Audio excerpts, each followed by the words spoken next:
I'm so happy to see that all four nations are represented. So I wrote a poem that I will recite today. It's a part of a larger piece called The Urban Niche, and me being a mixed blood, also from Toronto, as well as Wasauksing First Nation. So here's my piece, just give me a second. I have a bad memory, it doesn't stay in my head. So this piece is about stereotypes and breaking down those stereotypes and finding humanity and unity within the nations. I'm not a loudspeaker. I'm gonna feel like I'm yelling at you guys. So here it goes. Drunks on the corner are like street performers, played out with a tragic end. Spare a dime, brother, but not your time. Deception on the urban stage, a commodity, a stereotypical ideology, ignoring the reality. People, let's end the fallacy. Smoke shop Indians stand firm and strong. Take a picture postcard, because that's as close as you can get to a formulated image of a misconception. Donate to the cause and ignore the transgression. Fools and racist junkies with cowboy fantasies create capital gain by appropriating and castrating fact and fiction, lies on the lives of the original landlord. Read between the lines and see the deception. Have faith in the people, don't believe in the system. The institutional pupil is a stat in the asylum. Understand the conundrum that we are all in. Learn the history of the nation that we are building. This nation that we are building. This nation that we are building. This nation. Chimigs, everybody.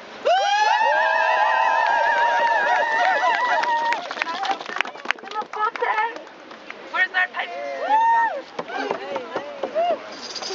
Ani, everyone. Bonjour. Sego. Good to see everyone here.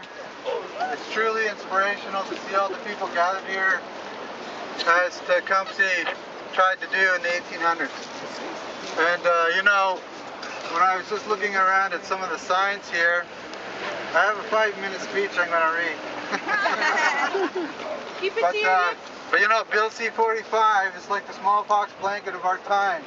Yeah. You know, it's covering us. We didn't have any defenses against smallpox when it spread through our nations, but now we have understanding about how to deal with things. And this is one good way to dealing with things, with all of us becoming united as one people, one voice and one heart. This is the way we're meant to be.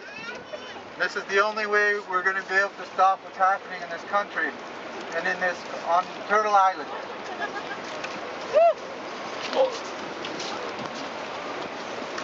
Okay, here, today I want to share a story with you. This story is about our great Indigenous leaders. There were many of them who stood up to fight for the land and the people, and many of you have heard these names before. I just wanted to give you a short list, not to negate any of the leaders that I will not mention, but in spirit, they know we are thinking of them. Russell Means, Peter Jones, John Norton, Pontiac, William Commanda, Crazy Horse, Wandering Spirit. Now I have a list behind this, 100 names. I'm not going to read them all today, but if some of you want to see those names, you're welcome to. Read them. Keep it by your lips. Read them. So today I want to talk about one of these great leaders. His name is Tecumseh. He had a dream of uniting all the nations so that we can stand together with one voice, one mind, and one heart, like we are here today. We are not all standing here on our own. Mother Earth is beneath our feet. The great sky world is above us. There's a great sacred fire that lights up the sky every day. And this grandfather reminds us that we all have a sacred fire that burns within us. The story I'm going to tell you is about the great heart who fought for our people and had a vision. But it would be our unity that would make it happen. Challenge.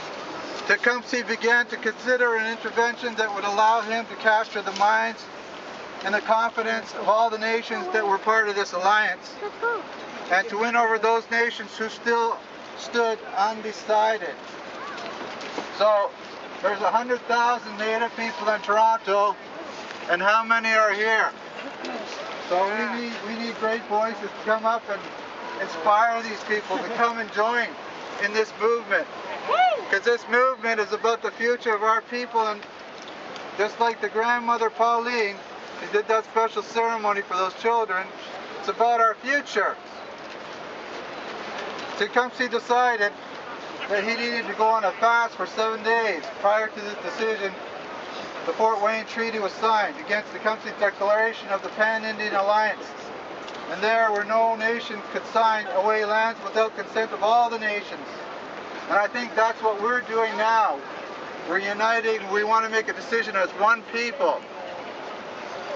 Governor William Harrison deceitfully did not talk to everyone, but went behind their backs and was able to persuade certain chieftains to sign documents and release all the rights to the land.